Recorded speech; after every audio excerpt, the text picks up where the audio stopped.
તો આ તરફ સુરતમાં બાંધકામ સાઇટ પરથી નીચે પટકાતા 2 શ્રમિકોના મૃત્યુ થયા છે। ડિંડોલીમાં 14મા માળે સેન્ટિંગ કામ કરતી વખતે આ ઘટના બની હતી। માધવ ક્રિસ્ટા સાઇટમાં આ કામ ચાલી રહ્યું હતું। બાંધકામ સાઇટ પર સેફટી નેટ બાંધવામાં આવી હતી। 2 શ્રમિકો નીચે પટકાતા સેફટી નેટ તૂટી ગઈ હતી। પોલીસે અકસ્માતે મોતનો ગુનો નોંધી તપાસ હાથ ધરી છે।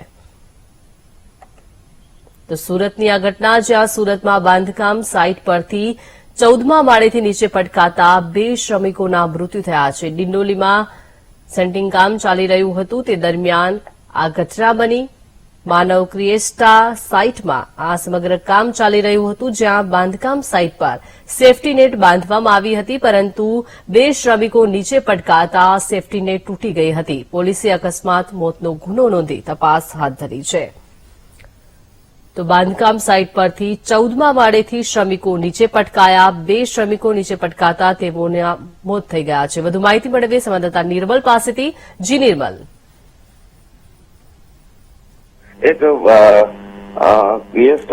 માધવ ક્રિએસ્ટા અને બાંધકામની સાઇટનું કામ ચાલી રહ્યું હતું ત્યારે આ જે બાંધકામ ચાલી રહ્યું હતું તેમાં 14મા માળે સેન્ટિંગના કામ કરતા હતા। તે સમયે અચાનક જ જે 2 માણસો કામ કરતા હતા તેઓ 14મા માળેથી નીચે પટકાયા હતા અને નીચે પટકાયા બાદ તેઓનો મોત થયા હતા। ઘટનાની જાણ થતાં ડિંડોલી પોલીસ ઘટના સ્થળે પહોંચી તપાસ હાથ ધરી હતી કે જે પ્રમાણે જે સેફટીના નિયમોનું પાલન કરવાનું હોય છે તે કોન્ટ્રાક્ટર અને બિલ્ડર કરવામાં આવ્યું છે કે નથી તેની હાલ તપાસ કરવામાં આવી રહી છે।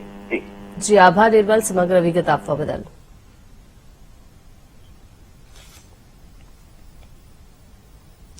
હાઈકોર્ટમાં મહારાષ્ટ્ર લીકર શોપ માલિકો